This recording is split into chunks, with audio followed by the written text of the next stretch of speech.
Welcome to the Commentary Magazine Daily Podcast. Today is Thursday, November 6th. I'm Abe Greenwald, the executive editor of Commentary. John Podhoretz, our usual host, cannot be with us because he is en route to Commentary HQ. He is traveling, so I'm going to be holding down the fort for today. Joining me is social commentary columnist and senior fellow at AEI, Christine Rosen. Hi, Christine. Hi, Abe. And columnist at the Free Press and host of the Breaking History podcast and contributing editor to Commentary, Eli Lake. Hi, Eli. It's great to be here, Abe, for the Gen X edition of the Commentary Roundtable. We've finally taken over. Enthusiastic. Exactly. We're only going to talk about Pump Up the Volume, Slackers, Dazed and Confused. Of course, our favorites, The Counting Crows, Nirvana. Well, I have to tell you, I was walking down the street yesterday and I saw a little girl being picked up from preschool and she was crying. And I looked a little closer because poor little thing. She was wearing a baby Nirvana t-shirt. Oh, and I thought, great. Does she know about Cobain? Why is she crying? And I really she just found out, right? Oh, better than a Shea shirt. Yes, I agree. Yeah. I agree. Yeah. I actually approve of the toddler Gen X wear.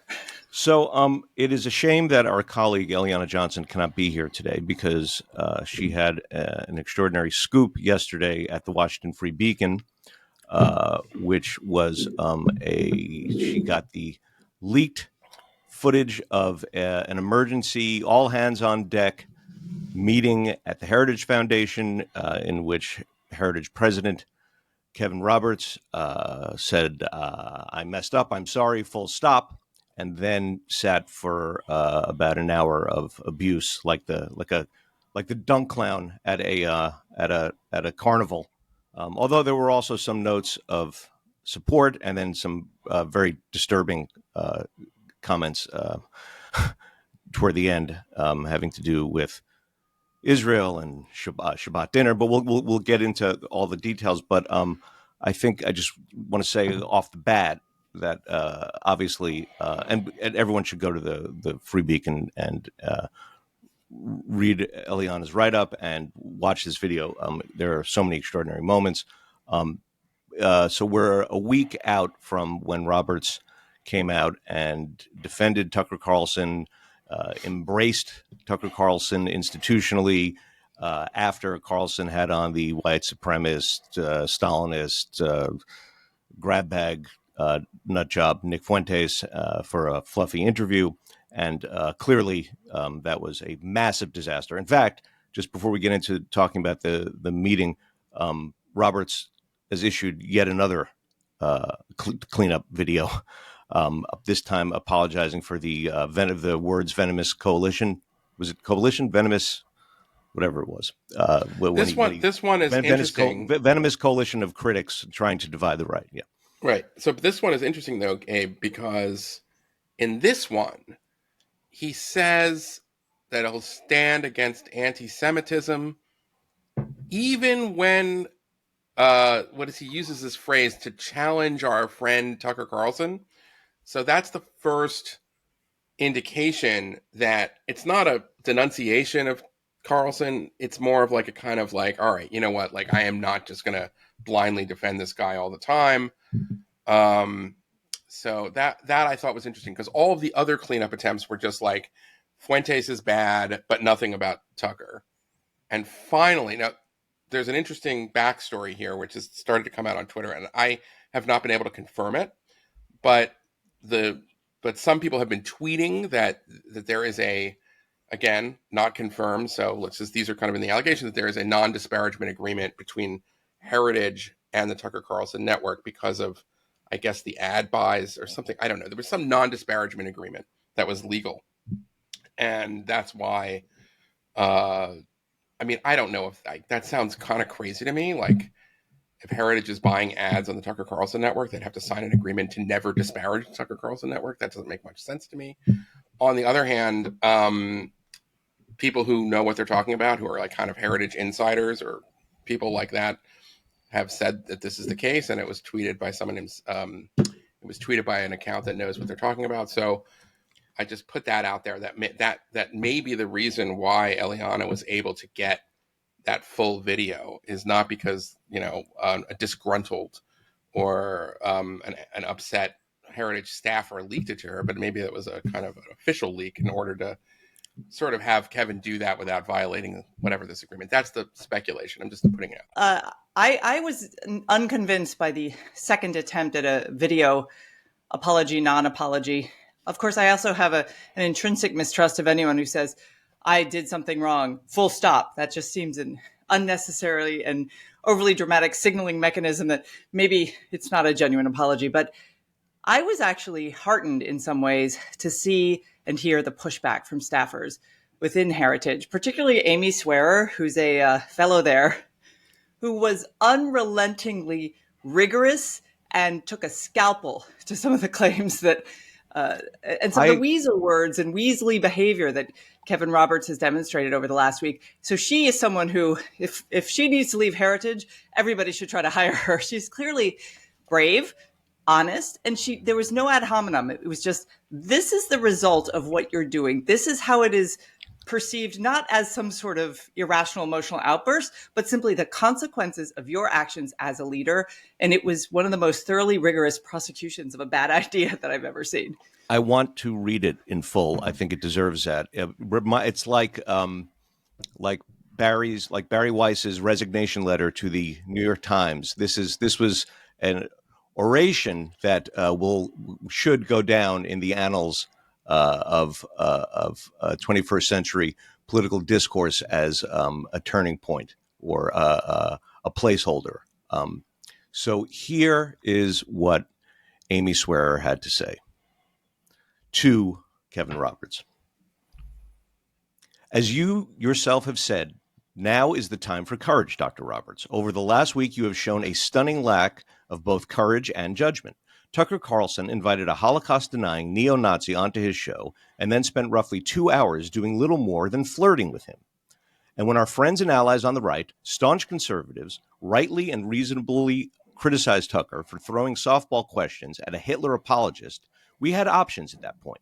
We could have, and in my opinion should have, joined them.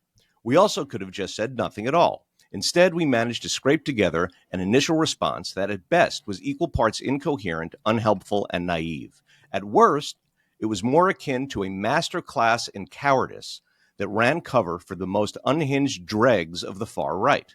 The next 4 days, for me, were even worse, because you appeared to dodge, duck, dip, dive, and dodge any real semblance of accountability. Nothing about that seemed to indicate you really wanted the buck to stop with you. It seemed at first as though you wanted the buck to stop with your chief of staff, and only after it became clear that Ryan, that's Ryan Newhouse, falling on his sword would be insufficient did we finally see you manage the courage to utter the words, I made a mistake. And quite frankly, even if you had managed to say that 4 hours after that video, it would have been a weak response. But sir, you took 4 days to say that. We watched you seem perfectly willing to attack all our friends and allies on the right, but say nothing about the guy who said he dislikes nothing more than Christian Zionists, a term he seems to use to mean basically anyone who supports Israel and includes many people in this room. Those are not the actions of a man who, quote, knows what time it is. Frankly, I'm not even sure they're the actions of a man who knows how to tell time. Hero. Well, and the other thing I think is important that she pointed out there is that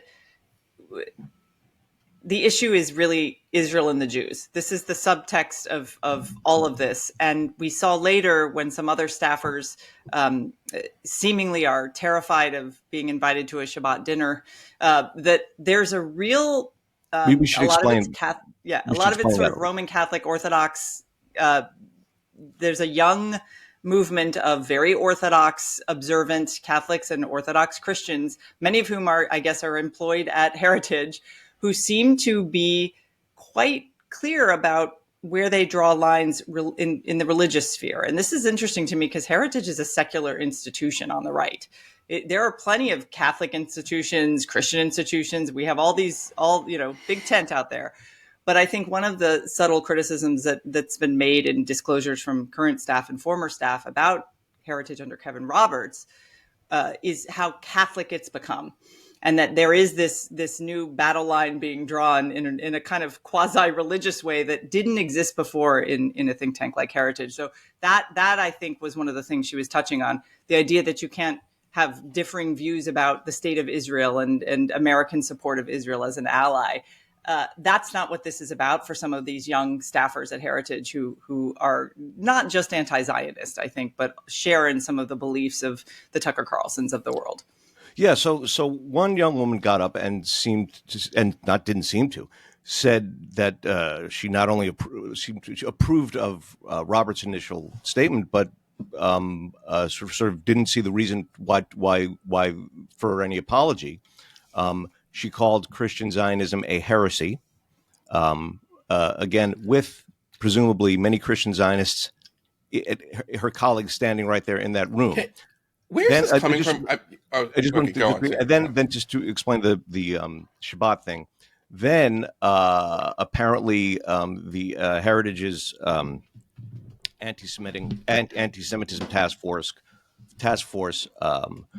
made a sort of goodwill gesture in inviting any staffers who wanted to attend a Shabbat dinner. Someone named Evan Myers, who works there, an advisor to Robert's office, got up and said he thought of the invitation as a demand and a litmus test that if you didn't attend this Shabbat dinner, you would be sort of crossed off the good side list. And he said, for many Christians, Friday is a special day of prayer and abstinence to commemorate the death of Christ. I assume that no staff will be required to attend the Shabbat dinners, but my concern is that these dinners will serve as a sort of litmus test. He said to attend would violate his Christian faith. There's a lot going on at this place. Well, and it's funny because first of all, as was Victoria Coates then stood up and completely seriously clarified what that was. It was a suggestion among a list of suggestions that the task force made in the wake of Robert's first video to say, if you want to keep this task force together, and indeed it is crumbling as we record this, several people have resigned publicly. Right. One of the major organizations that was affiliated with it has left. So it basically was saying, look, we want to give you the benefit of the doubt. We want to acknowledge that your acknowledgement of your mistake. Here are some suggestions we would make about going forward if you really want to rebuild trust. And one of a long list of things was, look, if your staffers are not aware of sort of Jewish culture in general as this embrace of an anti-Semitic, platform that a platformer like Carlson and the hideous views of Fuentes would suggest, we could encourage people to come to Shabbat dinner. First of all, I mean, I was raised fundamentalist Protestant in the Southern Baptist tradition, so very different from Orthodox Christianity or Roman Catholicism. But the idea that someone would stand up and say, this is against my faith, you're trying to coerce me. There's a real defensiveness about his own faith that struck me. I don't think this was a leaked video. He did not assume that this would become public. He's getting a lot of negative attention online, for which I don't think he deserves. No. But it is an expression of a group of young Catholics and their very rigorous ascetic faith, and his unwillingness to embrace pluralism. And again, this sectarian way of seeing all this, it's like you're either with us or against us. If we invite you to a Shabbat dinner, which he clearly misunderstood as being some sort of religious ritual, it's literally like Catholics praying and crossing themselves before eating. It's you do a prayer and then everybody sits down and eats. It's not a religious, it's not a Seder. It's distinct from that. So I've had priest friends over for Shabbat dinner. Exactly. Yeah. You're supposed to welcome non-Jews to Shabbat dinner. It's part of it's a wonderful thing. And but it was only ever a suggestion. It was very clearly a suggestion. So the fact that he went straight to a kind of nefarious, well, you might say it's, I think it'll be coercive. Again, there seems to be a lot of hostility and suspicion of the Jewish faith among people who work at Heritage. And it's also what this tells me is, there's a lot of talk at Heritage and in other similar precincts about how, well, the thing is, the reason, there's a tactical reason not to write Tucker off because he has this huge audience that we need to steer toward better ideas. Tear them away, peel them off from the Nick Fuentes train and get them on board with all sorts of good conservative thought. But after watching this meeting, it's clear that, as they say, the call is coming from within the House. Um, you have clearly Fuentes listeners there. They are there.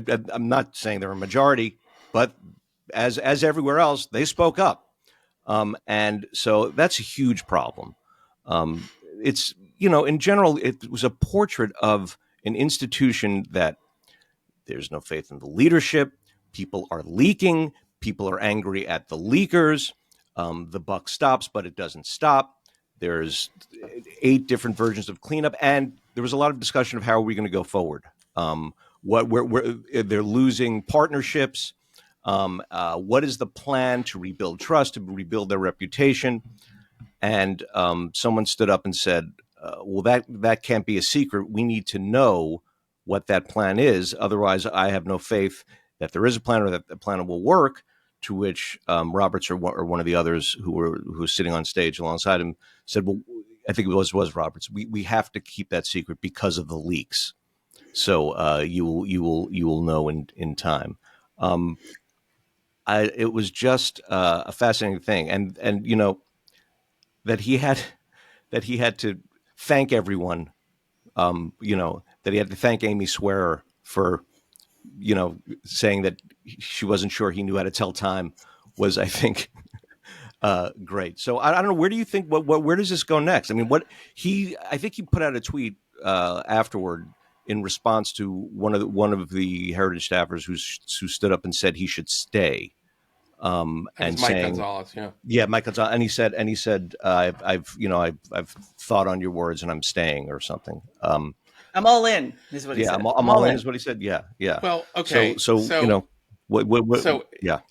This is. I'm obviously, in some ways, I'm grateful that Kevin Roberts has backed away from his initial stance, because it's better to have people. It's better that this is like a teaching moment where it's like, okay, if you're going to go out, you're going to defend this kind of garbage, then there's going to be a real pushback.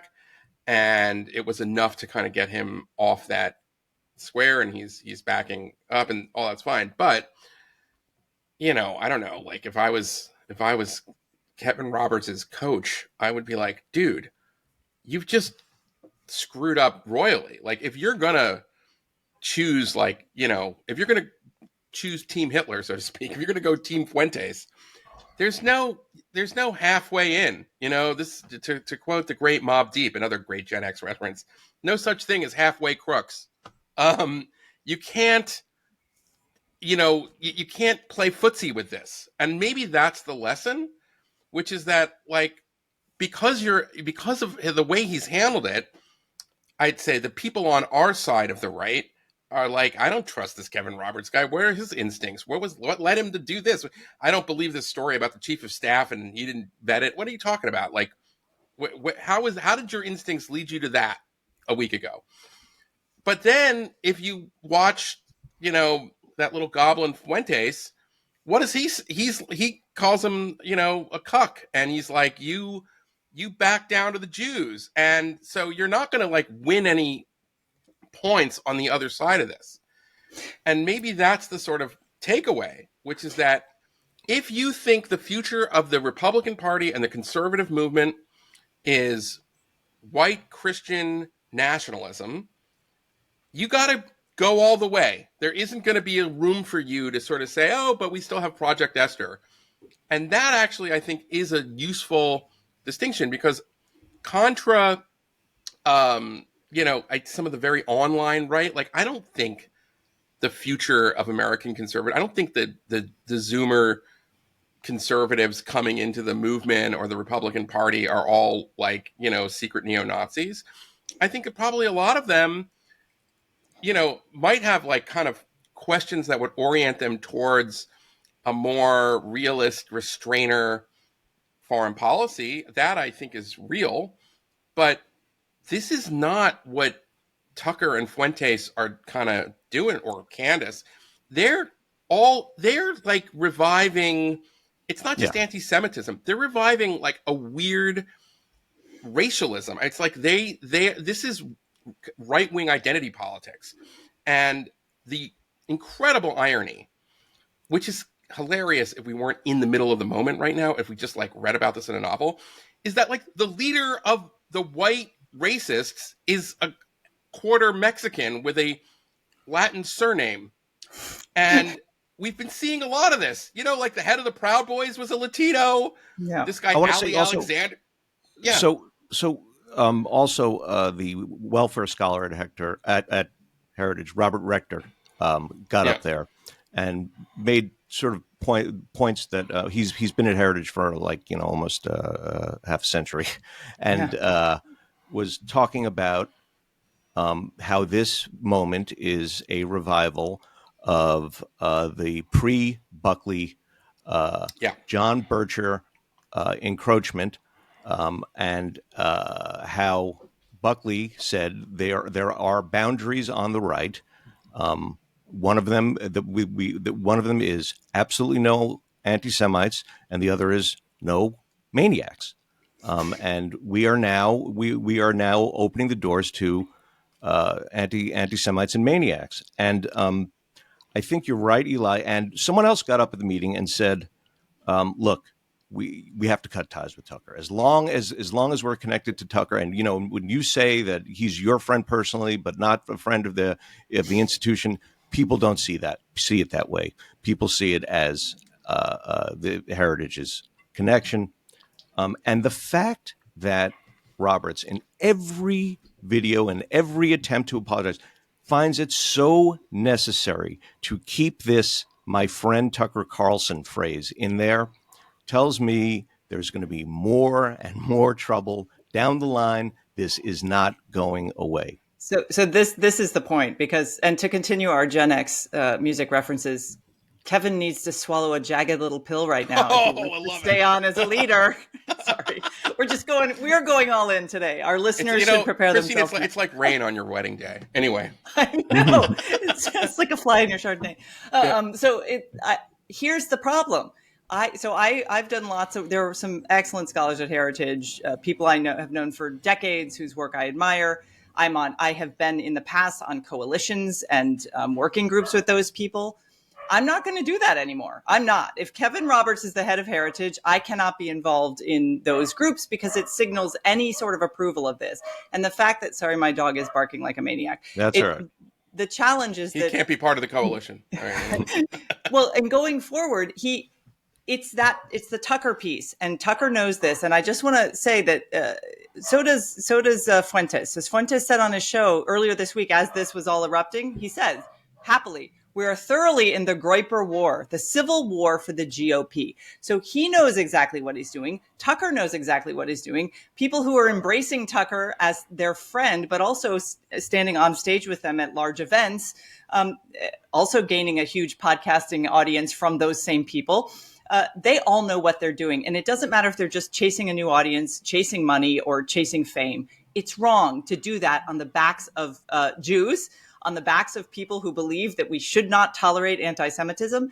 And during the Buckley era, he did force those folks out, although it was not as clear-cut as I think we like to remember. 100%. That's true. But it was very clear where the lines Robert were. Welch. He flirted with him for like for a few years until finally, I think at the behest of Goldwater, basically was like, and also Buckley too. I mean, let's give Buckley credit, but, but Buckley, like just to draw a contrast, I love Buckley. In fact, there's a new bonus Breaking History coming out today, which is all about how Buckley is like a lesson we should relearn about what to do with a problem like Nick Fuentes. But, unlike Irving Kristol, he defended McCarthy pretty much, way past, the time when, by the time McCarthy was actually a maniac and totally crazy. But Buckley also he was somebody who was both a journalist and an activist. He was building a movement. And in that, he understood early, as a young man, that you can't build a movement if you are going to have utter lunatics inside the tent that are discrediting to most Americans. And I still think that America is that kind of place, that you can't have a national party that even has a faction that believes this. And it's not just about the Jews. It's like, look at what Tucker has done since leaving Fox. It's demonology, it's UFOs, it's who killed JFK. It's like all the conspiracy theories. That's his bread and butter, kind of who he is. And he's not the Tucker that we all knew in the 90s and the aughts and the, 20 teens. It's funny. Everybody likes to compare him to Father Coughlin, but he's actually more like Gerald L.K. Smith, who was the founder of the America First Party, but was also like really into UFOs and mystical occult stuff, and like really went wacky while also maintaining a pretty rigorous anti-Semitism, racism, and America Firstism. And I think that's where so Buckley's efforts were at a time where the mainstreaming of these sorts of ideas took a generation to happen. And I think the reason it's important for us to crack down quickly now is that that's not how this happens now. The radicalization process, the mainstreaming process can happen in a week or two. It can happen with enough people stumbling across a dumb podcast by Fuentes and going, oh, he's so funny and entertaining, and I'll just consume more of this.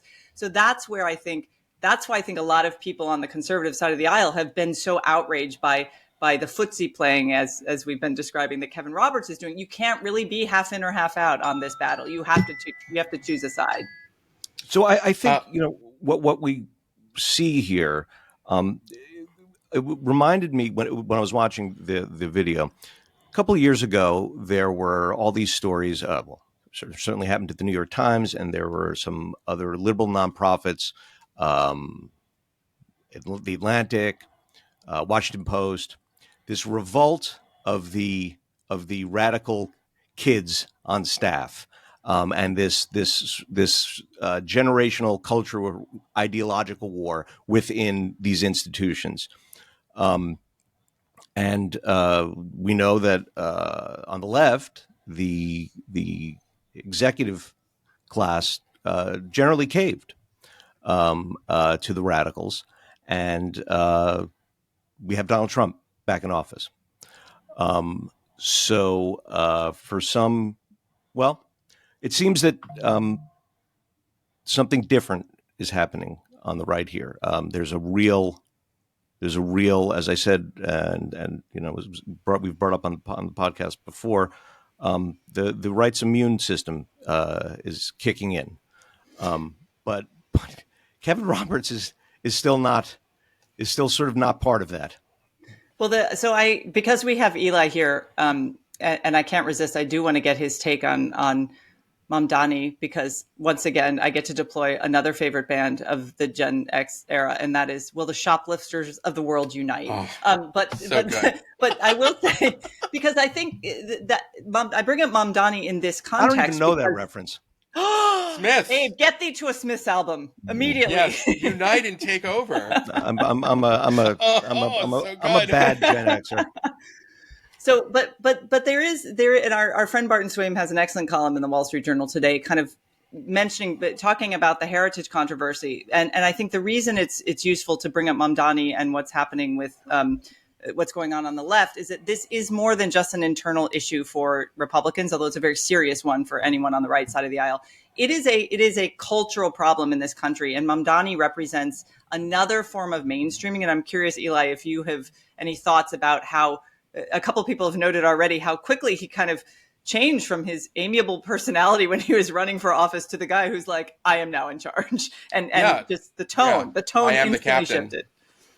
Oh, I mean, I have so many thoughts. I mean, first thing to look for, I would say, is I'm almost positive, what he's going to do is he's going to launder as a Jew organizations like Jewish Voices for Peace, if not now. I mean, I think even J Street is too, pro-Israel for him. But he's going to try to claim that Jewish Voices for Peace are representative of New York's Jewish community. And he's going to do this little magic show. And he's going to make pretend that, Jewish Voices for Peace, which, by the way, were linked arm in arm with Students for Justice from Palestine and the Quad at Columbia shutting down Grand Central Station. They're 100% part of the radical pro-Hamas faction. and he's going to say these Jews support me, and he's going to launder them, he's going to elevate them, and he's going to act as if they're kind of kosherizing him. I think that's the first thing. He went to an anti-Zionist synagogue and said, "Oh, I have visited a synagogue," and we're going to see more of that. And New York's Jewish community is going to have to resist this kind of information op and mind game. But I do think it is. I did my latest podcast on this, which we call "The Beautiful Losers," because this does represent the greatest accomplishment for American socialism in its 124 kind of year history as a political party.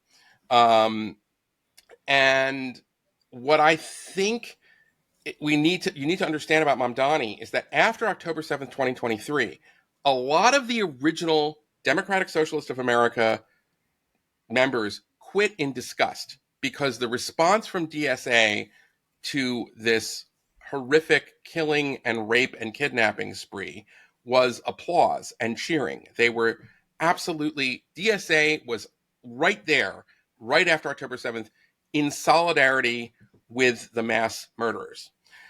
And lots of people, including like the biographer of the founder of DSA, Maurice Isserman, the founder of being Michael Harrington, wrote open letters saying, I can't be part of DSA anymore. They have conflated reactionary theocratic violence with resistance to colonial. I mean, it was the whole thing. They said, you don't get to call yourself democratic socialist. It's a long-standing problem, by the way, for the left, which is that there's always been a kind of what call decent democratic left, democratic socialist tradition. People like Debs, Norman Thomas, Harrington. But there's also this other tradition in America of like the Weathermen and the American Communist Party that don't believe in democracy, that want violent revolution, that are fine with kind of Bolshevik tactics to take over.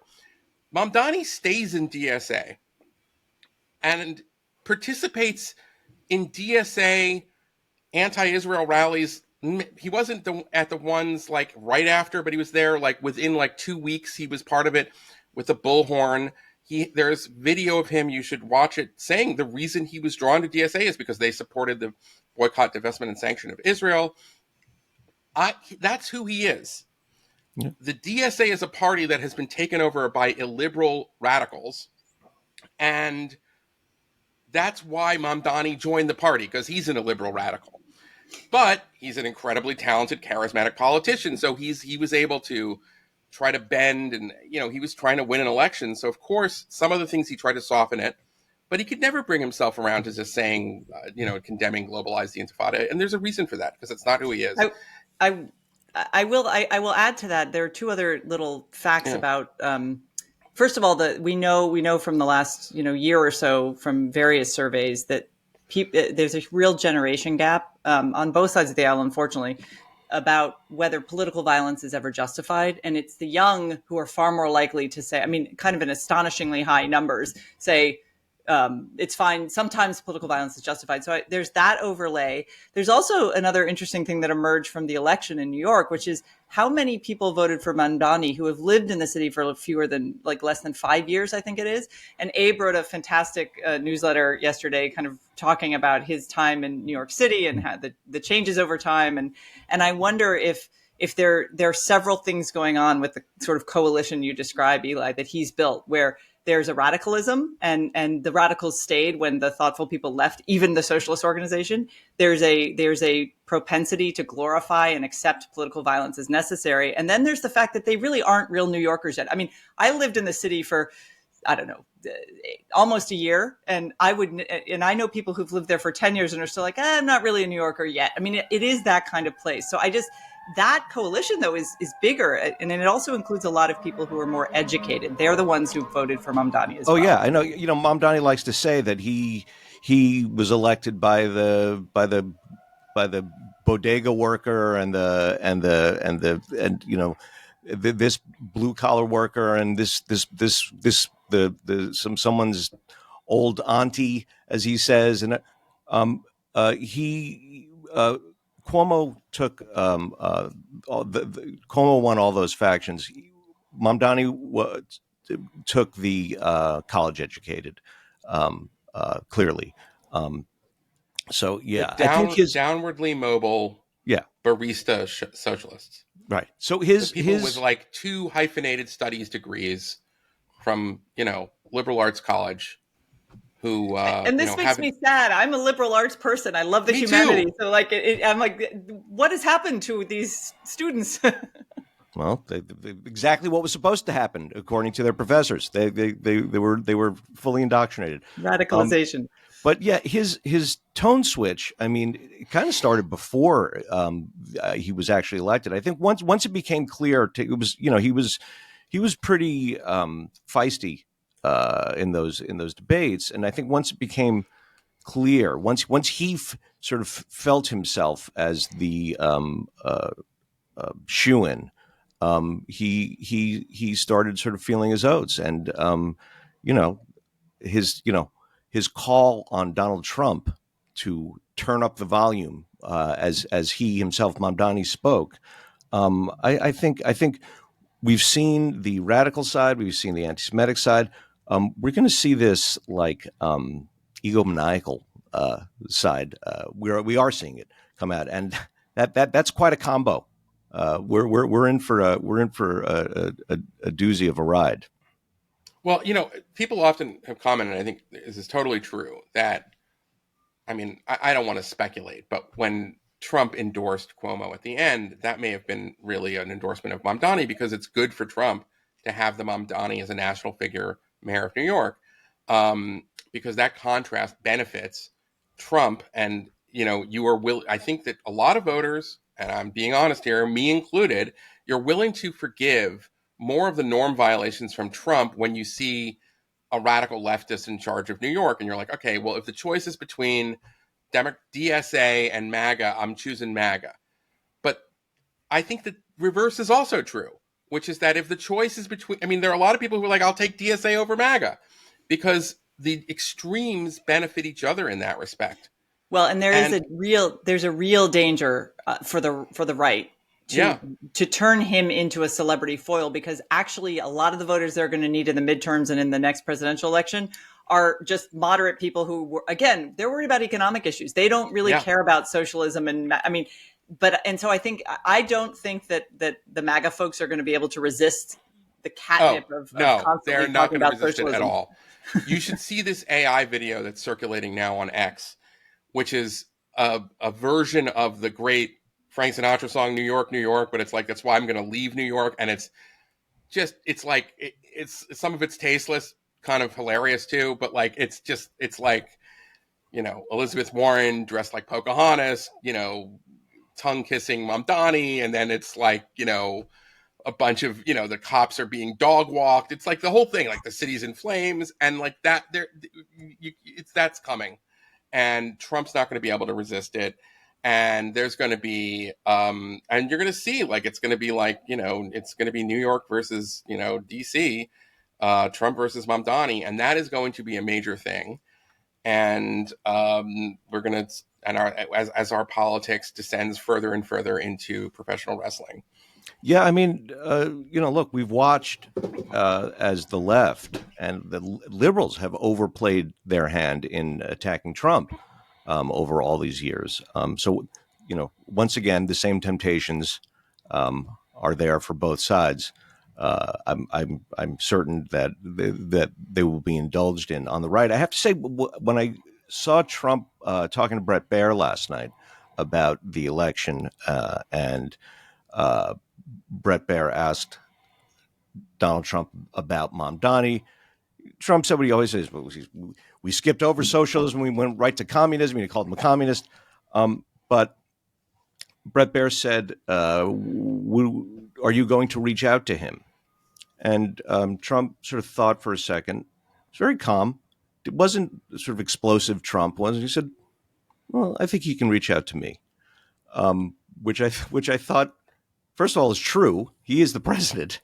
And actually seemed a lot less aggressive than I would have thought. So, again, he's unpredictable. He's not always where his base is exactly. And this also relates to the earlier discussion about heritage. How is the right going to fight?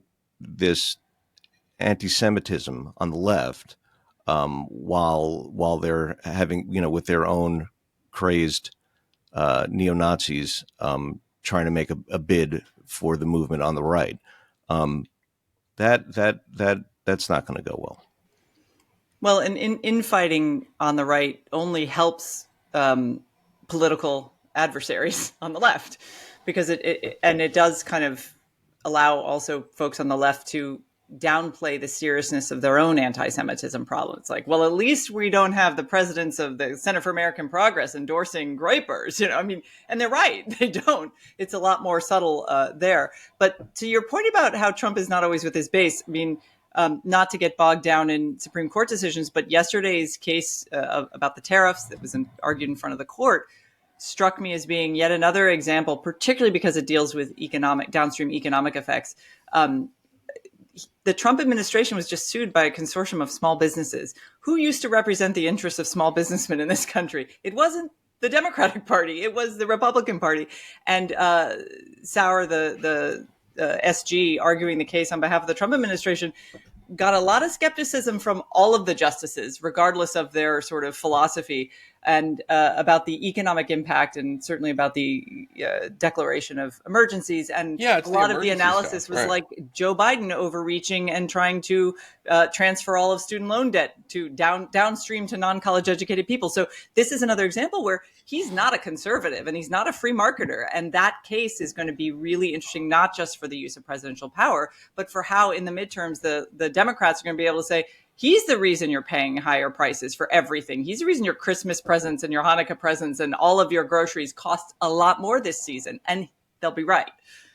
Yeah. And I mean, look, among the messages, I mean, the chief message that Mamdani was trying to get out there, in addition to his hatred of Israel and socialism and the rest of it, affordability. Yeah. And where's Scott Bessent with his? Wasn't he supposed to give us some, housing programs, some great way to bring down the cost of housing? I mean, they have neglected economic issues in this administration at their peril.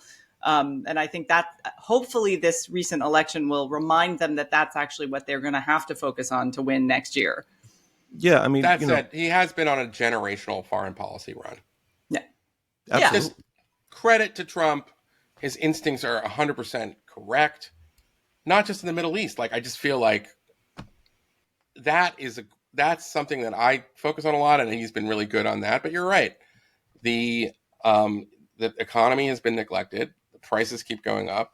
I think that was what mainly probably explains this election, because you don't have socialists winning everywhere and moderates losing everywhere for the Democrats. You have, like, for every Mamdani, there is a spam burger. So I know that John made this point yesterday on the podcast, but like, that's probably good that at least the moderates in the Democratic Party, because I want the Democrats to not be a lunatic socialist party. They have an argument. They have a path themselves. And, like, New Yorkers are going to find out, like, all right, do you like this kind of thing? I mean, I suppose, by the way, because Mamdani is so young, and, when I was 34, I mean, there were things I believed at 34 that I don't believe now today, nearly 20 years later. So there's a possibility that he's going to be the mayor. His ego is going to drive him to want to be a successful mayor, and that, there will be a break with the DSA. That's a possibility. I don't necessarily saying he's going to fight the power, Eli. I'm sorry, I can't. There you go. It takes a nation of Mamdanis to hold us back. Yeah. No, but like, there is a possibility that the current leadership of the Democratic Socialists of America, and particularly their New York chapter, is so bananas at this point that they will not be able to take the win. They won't be able to take, like, yes on 70% of their agenda, and they'll just freak out because, he hasn't defunded the police yet, or not enough. So that, and then, you could see him, kind of become unshackled from this party. that I do think is a bit of wish casting, because as I said before, I do think Mamdani himself is a radical. So, well, I think even if we see anything like that, it would be purely tactical on his part anyway. It's not. I don't expect a change of heart from him on these no, issues. but what I'm saying is that, like, if you the old expression, what was it, like, Republicans get in line and Democrats whatever, but like the DSA, they're going to flip out even if he does 96% of what they want. That's just who they are. Okay, they're angry little tantrum throwing, cosplaying radicals. But that's the DSA. There's a larger sort of circle beyond them, who aren't necessarily DSA, but who are generally on board with anything that smacks of radical anti-institutionalism, and they will cheer him no matter what. They will accept every one of his attempts to push something radical, whether or not it satisfies the DSA. And the thing is, he can become a left-wing superstar while being a terrible mayor. That one. Look at AOC. Yeah. It's not. One is not connected to the other, and that's danger. It's harder to do it as the mayor than it is as a member of Congress. Right. If you're not a successful member of Congress, then you just don't get any legislation passed, and you're not like a powerful committee chairman or something like that. If you're not a successful mayor, the city stinks, and people are mad about it. And people and capital, more importantly, leave the city. Yes, that's the other thing. Saying we're not going to take it. Come on, guys, you're not keeping up here. We're not going to take it. I do have a question. Ask like a sort of a side note about the Mamdani campaign. I don't know if you noticed, but Wallace Shawn and Mandy Patinkin, two of my favorite actors, and were in one of my favorite movies, The Princess Bride, are apparently anti-Zionist socialists who loved Mamdani. And I'm just like, is that whole movie now like? Oh yeah, but that was known about Wallace Shawn. That was known about a long time. Yeah. I'm sure it was probably known about Mandy Patinkin too for a long time. Yeah. Can we ask? I have a question about the government shutdown, which we've sort of talked about here and there in snippets on the podcast over the last few weeks, but never done a deep dive. I have a theory that they're not just the election results, but the fact that the Transportation Secretary just announced that they're going to start shutting down airspace because TSA agents at airports are just walking off the job. They're not getting paid, so why wouldn't they? But the idea that we'll shut down airspace at a lot of major hubs will have a ripple effect immediately. Those of us who fly regularly for work, or we know this. I think that's going to be enough for them to come to some sort of deal. But Trump so far has not really, again, he's not getting in the scrum there and having the kind of leadership role that previous presidents during shutdowns have engaged in. So do you think that'll be the final straw and that this will get?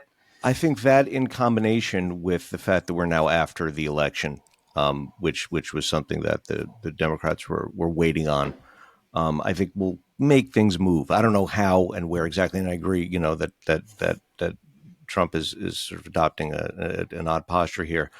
But Mike Johnson's not. I mean, yeah, I think so. Thune's doing a great job too. Yeah. But I think it was almost. I mean, it wasn't for a lot of people, but to a great deal, the shutdown was like background noise until the flight stopped. Now it becomes this real impact. Yeah. I mean, we could live without the TSA. It's the air traffic controllers. It's the Yeah. I did have. I don't know if I'm completely. Go ahead. Then I want to add one thing.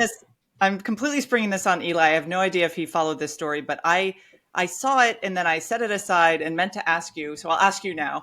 Tom Cotton absolutely grilling Elbridge Colby recently about what's going on policymaking in a hearing. I'll check it out. Because this story, it just kind of popped up, but then it sort of, sunk again. But for me, it was an example of some really healthy pushback from conservatives who care about national security and care about foreign policy and are really concerned about the fact that the White House and the State Department and the Pentagon are not always on the same page about what that looks like. And I don't know. I keep my eye on what Colby's doing because I worry that his judgment might not be as conservative as some of us would like with foreign policy. So I just throw that out there as another story that I didn't see a lot of follow up on, but that struck me as, and I like Tom Cotton, obviously, and I love how he drills people in earrings. So I just we love Tom Cotton. what I wanted to say, and this is a bit of silliness before we go, because the flight better weave in a Gen X cultural reference in that case, Abe. I'm bad with this, because we were talking about the flight cancellations. I don't really understand the Nancy May story. I think, this makes me sad. I think this is a story of Nancy So we Mace should just say that she was, what airport was she at? Was she in Charlotte or yeah? No? I think so. That's right. Yeah, I think it was the Charlotte airport. She had a kind of meltdown. Yeah, supposedly at the airport. Yeah, and was now she's suing. Report was written up, and now she's suing, claiming that it was all made up and that she was defamed. Yeah, she's she was considering a run for governor, and she's an interesting character in a lot of ways. But yeah, I feel like this is someone who might be having some sort of personal crisis, and when she pops up into the news, it's in a way that is not indicative of someone who's focused on their job as a legislator, unfortunately. So yeah, I think that's fair. In some ways, I thought it was kind of like the perfect story, because we've had all these stories about people acting crazy during air travel, and then we have all these stories about lawmakers acting crazy, and then we have this they've come together. Synergy. Yes, yeah. Well, we should do what Materia recommends of some Gen X. Oh, smells like Teen Spirit. By all means. With that first Counting Crows record. Or oh man, I don't know, like the Ready to Die, Notorious B.I.G. I mean, there's so many. Listen, go back to the 90s. I don't endorse these. I don't endorse these recommends. Oh, that's right. You hate rap music. You hate rap music. Okay, hold on. I've got a good one. Okay, here's a good question. What is the best classic Gen X movie? Can we at least come to some general agreement? Okay. I mean, I loved like the Breakfast Club genre, that whole sort of disaffected.